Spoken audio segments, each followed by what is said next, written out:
The meaning expressed by the word to educate has two meanings that are attached to it. Educare, which means to train or mold, and educere, which means to lead out. And they seem to be a little bit at odds with each other because the one is a way of disciplining and the other one is a way of freeing them from external discipline. They seem to be concurrent, they seem to be parallel, and they're two somewhat contradictory approaches which are both necessary for this complex activity to take place, namely learning. Having said that, it occurs to me that the teacher's work is shown to be rather complex because on the one hand, you have to guide the students, you have to tell them something, they have to learn from you, but on the other hand, you have to leave them free, or if they're not by themselves disposed to be free, you've got to push them into freedom, which is a kind of self-contradictory activity. But teaching is both complex and self-contradictory. There's an allegory, a myth, which begins with the notion of our being shackled to our seats in a cave with their backs to the entrance, facing a wall, and on the wall, pictures of people walking about and uttering opinions.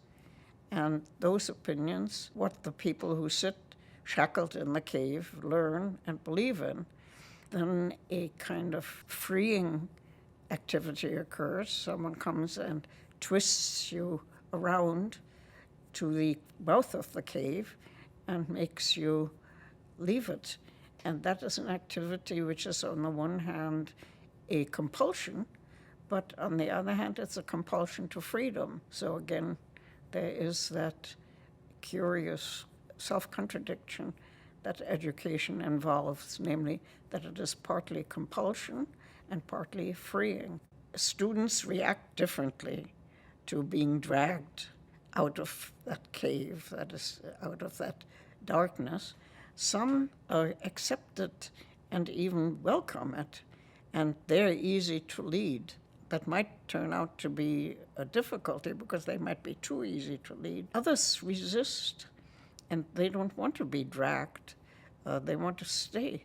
And those are the ones who, when you succeed, when the teacher succeeds, so to speak, turning them around, that are most gratifying as students because they will know what they're doing and they will take their own education into their own hands.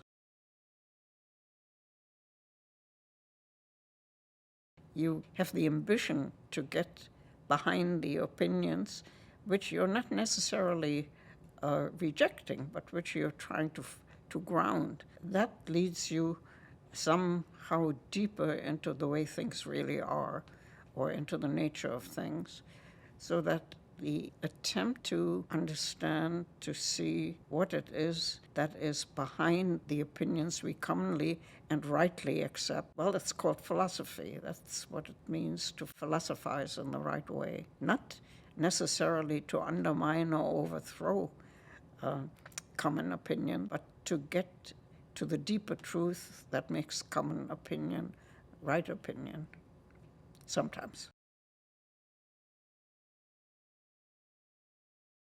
Particularly at my school at St. John's, where the great books are the mode of teaching, we are in a position to recover the tradition that made us what we are, and at the same time make tradition come alive, so that we live both in the past and in the present with equal facility and equal at-homeness, and therefore don't live in just one temporal dimension, namely the present. In other words, we live atemporally, that is without reference to time, to preserve the past, not for the sake of the past, but for the sake of the present and the future. And that means that we're truly interested in what was said in old texts as well as present texts.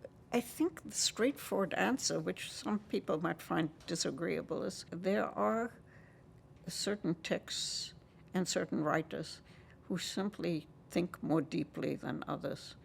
And the so-called great books, as we understand them, for instance, at St. John's, are books written by people who have a sounder and deeper insight into things than people who write for the present and because they're preoccupied by present problems. Our declaration, which presumably most of us live by, makes the curious assertion that there are certain evident truths that we all hold. I think that's more a statement of political necessity than of philosophical compulsion. With the very document that tries to induce us to say yes to certain opinions also compels us to be skeptical through doubt, which is, I think, remarkable as a founding mode for a country, and I think highly characteristic, particularly of the American experiment. In a curious double position, we are at once ultimately skeptics and ultimately faithful believers.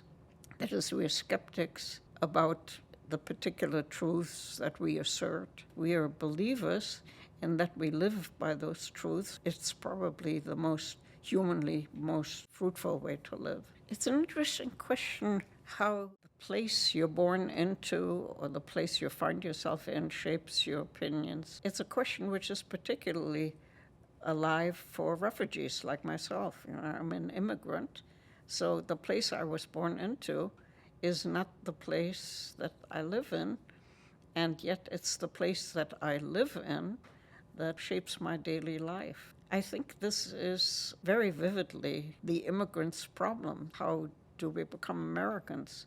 I think it's a process that takes place silently and slowly, and you don't even notice it's taking place, and one day you sort of wake up and you say to yourself, I really live like and believe what my fellow citizens live like and believe. And then you're an American before you know it.